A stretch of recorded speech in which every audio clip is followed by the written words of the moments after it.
Welcome बच्चों। आज से हम चालू कर रहे हैं हमारा magnetic field due to electric current और उसके न्यूमेरिकल्स। बच्चों ये चैप्टर हमने लास्ट टाइम में देख चुके हैं। इसकी जो थ्योरी है, ठीक है, वो हमारी कंप्लीट हो चुके हैं। उसमें जो एक्सप्रेशंस वगैरह आते हैं वो भी हमारे कंप्लीट हो गए हैं, ठीक है। हाँ, उसमें से एक साइक्लोट्रॉन वाला हमारा टॉपिक बाकी है, तो हमको उसको लेना है और हम उसको बहुत जल्दी लेने वाले, ठीक है। जो उसमें न्यूमेरिकल्स है, आपके जो टेक्स्ट बुक है आपका बोर्ड के लिए, ठीक है, उसमें जो न्यूमेरिकल्स है उनको सॉल्व करने के लिए हमको जिन फार्मूले की ज़रूरत पड़ेंगी तो वो सभी हमने यहाँ पे फार्मूले लिखे। इसके अलावा भी और कुछ फार्मूले हैं वहाँ पर, लेकिन हमको न्यूमेरिकल के लिए स्पेशली, क्योंकि क्या होता है कि कभी एक आधा फार्मूला मान लीजिए वेक्टर फॉर्म में भी होता, मैग्नीट्यूड में भी होता, ठीक है।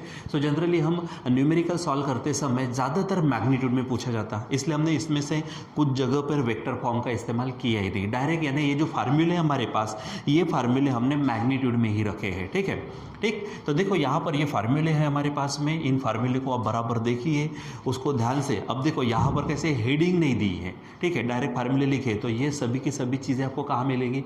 जहाँ पे हमने थ्योरी कंप्लीट की हुई है, ठीक है। तो उस थ्योरी में हमें मालूम है कि किस चीज़ को क्या कहते हैं, कौन से पैरामीटर को क्या कहते हैं, वो वेरिएबल्स वगैरह सब हम वहाँ पे देखिए, ठीक है। चलो देखो यहाँ पर हमारे पास है एफएम। अब यहाँ पे एफएम का मतलब है कि मैग्नेटिक फोर्स, ठीक है। तो मैग्नेटिक फोर्स का फार्मूला, अगर मान लीजिए कि एक आधा चार्ज, ठीक है, स्पीड है मान लीजिए उसकी v है और मैग्नेटिक फील्ड में से जाता, तो उसके ऊपर में जो फोर्स एक्ट होता है तो वो फोर्स क्या है हमारे पास में? QVB, ठीक है, अगर सिर्फ मैग्नेटिक फोर्स की बात करते हैं, ठीक है। लेकिन अगर मान लीजिए कि वही मैग्नेटिक फोर्स लेकिन वो इलेक्ट्रिक फील्ड में से भी जाता है और अगर मैग्नेटिक फील्ड में भी अगर जाता है कौन चार्ज, तो वहाँ पर QE यानी ये हमारे पास में क्या हो जाएगा, यानी फोर्स, ठीक है, ड्यू टू इलेक्ट्रिक फील्ड, और QVB ये हो जाएगा force due to magnetic field. तो ये थोड़ा आप जब कॉम्बिनेशन में आएगा, यानी इलेक्ट्रिक फील्ड और मैग्नेटिक फील्ड दोनों अगर वहाँ पे प्रेजेंट है तो आप इन फार्मूले का इस्तेमाल कर सकते हो, ठीक है। ये जो फोर्स होता है इसको हम क्या कहते हैं? ये हमारा लॉरेंज फोर्स लॉ भी है, ठीक है। तो इसमें से अगर मान लीजिए कि इलेक्ट्रिक फील्ड अगर वैनिश हो गई तो सिंपली बचेगा कौन? QVB। अब यहाँ पे QVB डायरेक्ट इतना ही लिखा है। अगर वेक्टर फॉर्म में लिखते हैं हम तो Q into V cross B vector form में, ठीक है। तो यहाँ पर अगर मैं बात करता हूँ तो QVB साइन थीटा चाहिए, ठीक है। तो वहाँ पर हमारे पास में वेलोसिटी और जो मैग्नेटिक फील्ड होती है एक दूसरे को परपेंडिकुलर होती है। परपेंडिकुलर होगी तो एंगल थीटा जो है वो 90 डिग्री होगा, साइन 90 हमारा 1 होगा, इसलिए डायरेक्ट हमने QVB लिखा है, ठीक है। तो इस तरह से बाकी भी फार्मूले, तो अब हर फार्मूले को इतना हम एक्सप्लेन करने के एवज में डायरेक्ट फार्मूले ध्यान में रखते हैं क्योंकि थ्योरी में हमारा हो चुका है, ठीक है। चलो देखो, फिर हमारे पास में है mv is equal to QBR। जब हम साइक्लोट्रॉन फार्मूला देखें तो साइक्लोट्रॉन के लिए क्या होता है कि कोई एक आधा चार्ज अगर मैग्नेटिक फील्ड में जाता है तो वो सर्कुलर मोशन परफॉर्म करता, सर्कुलर मोशन परफॉर्म करता, तो वहाँ पर सेंट्रीपिटल फोर्स जो मैग्नेटिक फोर्स होता है वही हमको क्या देता है? सेंट्रीपिटल फोर्स देता है, और उसी का इस्तेमाल करके हमारे पास में mv इज इक्वल टू क्या है? QBR ये फार्मूला मिलता है, ठीक है। उसके बाद आगे में उसका पीरियड, ठीक है, यानी वो जो सर्कुलर मोशन परफॉर्म करेगा तो उसका पीरियड कितना होगा? तो 2πm अपॉन QB, ठीक है। उसकी अगर फ्रीक्वेंसी देखेंगे यानी साइक्लोट्रॉन के लिए फ्रीक्वेंसी देखेंगे तो 1/t होगा, यानी QB अपॉन 2πm, ये आपको ध्यान में रखना है, ठीक। फिर उसके बाद में अगर मान लीजिए कि एक आधा वायर है, स्ट्रेट वायर है, उसमें से करंट जा रहा है, मान लीजिए उसकी लेंथ अगर L है तो मैग्नेटिक फोर्स कितना होगा? Fm is equal to ILB। अब यहाँ पर भी हमारे पास में वेक्टर फॉर्म में न लिखते हुए हमने इसको डायरेक्ट इसमें लिखा मैग्नीट्यूड में। या ध्यान में रखने लायक ये है कि L यानी वो लेंथ जो होंगी वायर के वो मैग्नेटिक फील्ड को क्या रहेंगे? परपेंडिकुलर। तो यहाँ पर साइन थीटा वाला कॉन्सेप्ट हम लिखेंगे नहीं क्योंकि साइन 90 डायरेक्ट 1 होगा, ठीक है। ध्यान में रखना ये किसके लिए? हमारे स्ट्रेट वायर के लिए, ठीक। अगर मान लीजिए कि उसके बाद में वहाँ पे अलग दूसरा अगर कोई भी शेप का अगर वायर है उसके लिए भी फार्मूला है, वहाँ पर इंटीग्रेशन में लेते हैं उसको आप, ठीक है। तो वो हमने लिखा नहीं क्योंकि ज़्यादातर हमारे वो स्ट्रेट वायर के लिए प्रॉब्लम्स होते हैं, ठीक है, ज़्यादातर। इसका ये मतलब नहीं कि उस पर प्रॉब्लम्स नहीं होंगे, ठीक है, स्पेशली मैं बोर्ड के लिए बात कर रहा हूँ, ठीक। अब यहाँ पे ये टॉर्क है, ठीक है। तो टॉर्क का formula NIAB into sine theta. देखो अब इसको थोड़ा डायरेक्ट पढ़ते फटाफट, ठीक है। तो torque is equal to NIAB sine theta. N number of turns होंगे, ठीक है। उसके बाद I करंट है, यहाँ पर A एरिया होता है, ठीक है, लूप का जो भी है, ये B तो मैग्नेटिक फील्ड है, ठीक है। उसके बाद में आई, जैसे यानी मूविंग कॉइल गैल्वानोमीटर देखा था स्पेशली उस समय में, ठीक है। तो I is equal to K upon N A B into theta, that is I proportional to क्या था हमारे पास में थीटा, ठीक है। फिर उसके बाद ये जो म्यू है, म्यू को ही हम म्यू के जगह पे हम यम भी इस्तेमाल कर सकते हैं, कैपिटल यम। इसको मैग्नेटिक डाइपोल मूवमेंट बोलते जो है यन आई ए, ठीक है। तो यन नंबर ऑफ टर्न्स, ठीक है। उसके बाद में आई हमारे पास करंट और ए उसका एरिया, ठीक है। एक टर्न का जो सर्कुलर टर्न होगा उसका एरिया, ठीक है। उसके बाद में torque is equal to mu, आप यहाँ पे एम बी यूज़ कर सकते हैं, ठीक है। So tau is equal to mu into B sine theta, ये ध्यान में रखना, ठीक है। फिर मैग्नेटिक पोटेंशियल एनर्जी का formula U is equal to minus mu B cos theta, ये ध्यान में रखो, ठीक है।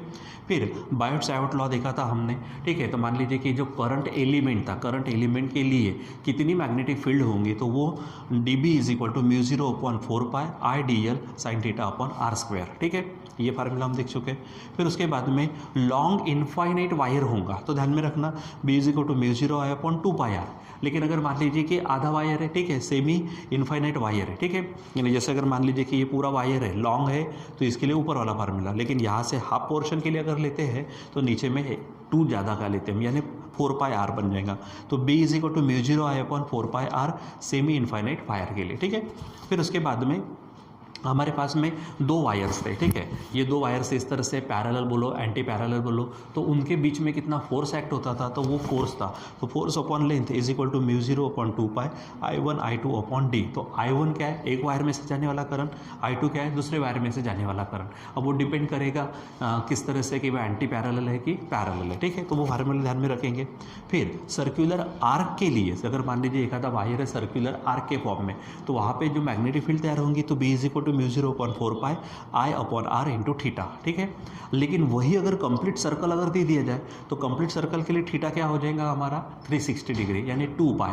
वो 2 पाई को अगर यहाँ पे अगर रखते हैं और एडजस्ट करते हैं, तो कंप्लीट सर्कल के लिए 2 पाई क्या हो जाएगा, कैंसिल, तो सिंपली 2 बचेगा आर, ठीक है। तो B is equal to mu zero I upon twice R, ये बचेगा, ध्यान में रखो, ठीक है।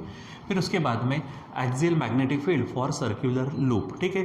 तो उसको ध्यान में रखेंगे कि B Z is equal to mu zero upon 2 I R square upon Z square plus R square उसका पावर 3/2, ठीक है। जब भी फार्मूले आएंगे कौन से पैरामीटर्स वेरिएबल्स क्या है वो ध्यान में रखकर फार्मूला लिखकर उसमें वैल्यू रखकर कैलकुलेशन करके फाइनल आंसर निकालना होता है।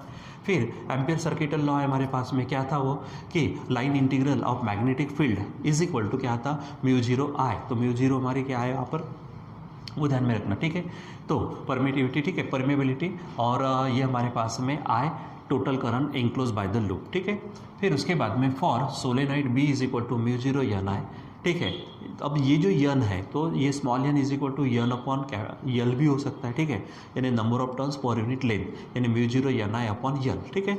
और वही टोरॉइड के लिए वही फार्मूला है, म्यू जीरो यन आई, लेकिन यहाँ पर जो यन है तो ये क्या हो जाएगा, यन अपॉन 2 पाई आर, क्योंकि यहाँ पे टोरॉइड के लिए हमारे पास में क्या मिलती है, सर्कुलर लूप टाइप मिलेगा, तो उसका सरकमफेरेंस, ये जो यल है, यल क्या रिप्लेस हो जाएगी 2 पाई आर से, यानी सरकमफेरेंस है, ठीक है। तो ऐसे कुछ फार्मूले और भी उसमें फार्मूले जो हम पढ़ चुके हैं, ठीक है। तो उसको आप बराबर पढ़िए, समझिए, ठीक है, मेमोराइज करिए, और उसके बाद में जो न्यूमेरिकल्स हमको सॉल्व करने होते हैं, तो उन न्यूमेरिकल को सॉल्व करने के लिए इन सभी का इस्तेमाल करिए, ठीक है। तो चलो देखो यहाँ पर हमारे पास आपके बोर्ड के जो टेक्स्ट बुक है उसमें से जो प्रॉब्लम्स है, तो सेकंड क्वेश्चन से शुरुआत होती है प्रॉब्लम्स के, तो सेकंड और थर्ड प्रॉब्लम हमने यहाँ पे लिखा है ताकि हमारे यहाँ पे वो समा जाए, ठीक है। तो चलो यहाँ पर देखते हैं क्वेश्चन नंबर 2। अब देखो पढ़ो उसको क्या क्या दिया है। सबसे पहले आपको क्या निकालना होता है कि गिवन मटीरियल, जिसको हम गिवन डेटा बोलेंगे, ठीक है। देखो क्या कहा, a piece of straight wire, देखो स्ट्रेट वायर है, हैज़ मास 20 ग्राम, यानी मास दिया है आपको 20 ग्राम, तो आप यम इज इक्वल टू लिखेंगे 20 ग्राम, ठीक है, मतलब 20 इंटू 10⁻³ किलोग्राम, आप उसको कन्वर्ट कर दो, ठीक है। उसके बाद में लेंथ 1 मीटर है, तो आप यहाँ पे L is equal to 1 metre put करेंगे, ठीक है। आगे में it is to be levitated, ठीक है। अब लेविटेट करने का मतलब क्या है बच्चों, मान लीजिए कि मैंने इसको इस तरह से रखा हुआ है, ठीक है, इसमें से करंट जा रहा है, इसका मास वगैरह दिया है, ठीक है। अब ये मैग्नेटिक फील्ड में अगर रखा गया है तो इसके ऊपर फोर्स एक्ट होगा, तो ये ऊपर में उठेगा, ठीक है, यानी ग्रेविटेशनल फोर्स के अपोजिट ऊपर में आएगा वो, ठीक है, यानी उसके अगेंस्ट में इस तरह से आना, उसको लेविटेट होना बोलेंगे, ठीक है। तो क्या कहा उसने, देखो क्या कहा, it is to be levitated using a current of 1 ampere, यानी करंट लिखेंगे तो I is equal to 1 ampere का करंट लिखा, flowing through it and perpendicular to magnetic field. ध्यान में रखना, यहाँ पर हमारे पास में ये लेंथ इस तरह से, मैग्नेटिक फील्ड हमारे पास में क्या है, परपेंडिकुलर है उसको, ठीक है, perpendicular to magnetic field in the horizontal direction, ठीक है। What must be the magnitude of B, यानी आपको बी का मैग्नीट्यूड निकालना है, यानी सिंपली मैग्नेटिक फील्ड का मैग्नीट्यूड कितना होना है वो आपको निकालना है, ठीक है। तो यहाँ पर क्या हो रहा है बच्चों कि यहाँ पर जो वायर है, वायर को आपको ऊपर उठाना है, मतलब ग्रेविटेशनल फोर्स के उल्टा ऊपर उठाना है। अब ग्रेविटेशनल फोर्स क्या होता है हमारा, ठीक है, तो वो होता है mg, mass into acceleration due to gravity, ठीक है। उसके अगेंस्ट में अगर उठाना है तो मैग्नेटिक फोर्स उसके उल्टा लगेगा, यानी मैग्नेटिक फोर्स का मैग्नीट्यूड और हमारे ग्रेविटेशनल फोर्स का मैग्नीट्यूड वो हमारे सेम रहेंगे यहाँ पर, ठीक है। यानी यहाँ पर क्या बोलेंगे, ठीक है, हियर क्या बोलेंगे यहाँ पर हम मैग्नेटिक, यानी magnetic force is equal to क्या बोलेंगे हम, gravitational force. Magnetic force is equal to gravitational force, ठीक है, वो आपको ध्यान में रखना। तो मैग्नेटिक फोर्स, अब मैग्नेटिक फोर्स के लिए हमारे पास देखो यहाँ पे भी फार्मूला है, यहाँ पे भी फार्मूला है, ठीक है।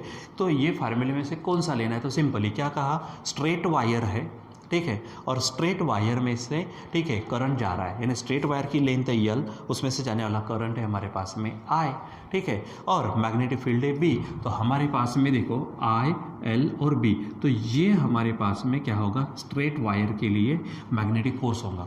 तो मैग्नेटिक फोर्स कितना रखेंगे यहाँ पर हम, हमारा मैग्नेटिक फोर्स कितना हो जाएगा, ILB, तो यहाँ पर लिखेंगे हम ILB is equal to gravitational force, वो तो आपको मालूम है क्या होता है, mass into acceleration due to gravity, ठीक है।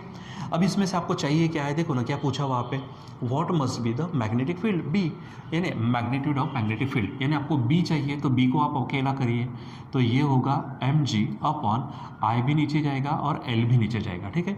अब इसको सॉल्व करो, मास कितना है हमारे पास, इट इज़ 20 इंटू 10⁻³ इंटू जो G होता है, आपको मालूम है G की वैल्यू क्या है, the value of G is 9.8, ठीक है। तो ये हमारा एक्सेलरेशन ड्यू टू ग्रेविटी है, ठीक है। उसके बाद में I देखो 1 एम्पियर है, इंटू L देखो वो 1 मीटर है, इसको रख दिया। अब नीचे 1 इंटू 1 दैट विल बी 1, उसको नहीं लिखा तो भी चल जाएगा, ठीक है। अब सिंपली आप क्या करो, इसको सॉल्व करिए। तो यहाँ पे देखो, तो 2 से मल्टीप्लाई करो तो 2 8 जा 16, कैरी हो जाएगा 1, और 2 9 जा हमारे पास में 18 और 1 बनेगा 19, ठीक है, ये हो जाएगा। यहाँ पर ये जीरो जो है इसको जीरो लगा देते, और ये पॉइंट अगर देते तो यहाँ से फिर से जीरो को हटा देते, इंटू 10⁻⁻ क्या होगा, -3, ठीक है। इसलिए B इज इक्वल टू, देखो अब 10⁻³ है, मतलब 3 डिजिट आप क्या करो, लेफ्ट में पॉइंट सरका दो, 1 2 3, यानी 0.196 इतने टेस्ला आपकी क्या होगी, मैग्नेटिक फील्ड होगी। तो ये ध्यान में रखना है कि B is equal to 0.196 tesla, जो हमारे पास आंसर यहाँ पे लिखा भी है हमारा, ठीक है। तो इस तरह से आपको बच्चों क्या होता है कि सबसे पहले ये समझना होता है कि दिया क्या है, पूछा क्या है, उनको रिलेट करने के लिए कौन सा फार्मूला यूज़ होगा वहाँ पर, और फिर उसके बाद सिंपल सा कैलकुलेशन, ठीक है। तो ये आप इस तरह से सोच सकते हो, ठीक। चलो अब क्वेश्चन नंबर 3 को पढ़ते हैं, ठीक है। अब देखो क्या कहा उसने, calculate the value of magnetic field, ठीक है, calculate the value of magnetic field at the distance of 2 centimetre. तो यहाँ पर गिवन डेटा में लिखना शुरू करते हैं, गिवन डेटा, ठीक है। क्या बोलेंगे यहाँ पर हम, उसने कहा कि डिस्टेंस कितना है हमारे पास में, 2 सेंटीमीटर है, ठीक है। तो डिस्टेंस 2 सेंटीमीटर है, मैं उसको R ले लेता हूँ, तो R is equal to 2 centimetre, इसको कन्वर्ट करेंगे तो 2 इंटू 10⁻⁻² मीटर हो जाएगा, ठीक है। क्या है, from a very long straight wire, very long straight wire, जब वो वेरी लॉन्ग स्ट्रेट वायर यानी इनफाइनाइट वायर, ठीक है, क्या हो जाएगा यहाँ पे, इनफाइनाइट है, तो इनफाइनाइट लेते समय में भी एक क्या करना, कंप्लीट इनफाइनाइट, और एक लेना सेमी इनफाइनाइट के लिए, ठीक है। सिंपल स्ट्रेट वायर कहा तो जैसे हमारे पास में ऊपर में ये सब चीज़ें, लेकिन वेरी लॉन्ग कहा तो इनफाइनाइट हो जाएगा। तो इनफाइनाइट के लिए जैसे हमारे पास यहाँ पे देखो फार्मूले लिखे रखे, लॉन्ग इनफाइनाइट वायर के लिए फार्मूला क्या होगा, और सेमी इनफाइनाइट वायर के लिए फार्मूला क्या होगा वो लिखाइए, ठीक है। तो चलो आगे बढ़ते, क्या कहा उसने, डिस्टेंस 2 सेंटीमीटर है, आगे देखो from a very long straight wire carrying current 5 ampere, यानी यहाँ पर जो करंट है I इज इक्वल टू वो कितना है, 5 एम्पियर है, ठीक है। अब μ0 की वैल्यू भी दी है, ठीक है, तो यहाँ पर हम μ0 भी लिख देते हैं, ठीक है। तो क्या है हमारे पास में 4 pi into 10⁻⁻⁷ weber per ampere metre, ये भी दिया है, ठीक है। अब यहाँ पे वेरी लॉन्ग इन्फाइनाइट वायर है तो हम यहाँ पे दो केस लेंगे, ठीक है। नंबर 1, ठीक है, फॉर लॉन्ग इन्फाइनाइट वायर, क्या बोलेंगे हम, for long infinite wire, for long infinite wire, ठीक है। तो यहाँ पर आप मैग्नेटिक फील्ड जो है, देखो उसने पूछा भी वही है, ठीक है। क्या निकालने को, आप calculate the value of magnetic field, यानी बी निकालना है आपको। तो लॉन्ग इन्फाइनाइट वायर के लिए क्या होगा, mu 0 I upon 2 pi R, यहाँ पे लेंगे mu 0 I upon 2 pi R, ठीक है।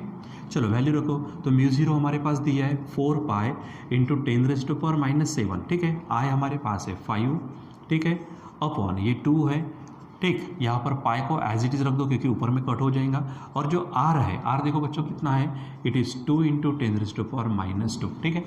अब इसको सॉल्व करो, देखो ये पाई इसके साथ चला जाएगा, ठीक है, ये 2 2 ज़ा 4, 4 इसके साथ चला जाएगा तो बचेगा कौन, 5, ठीक है।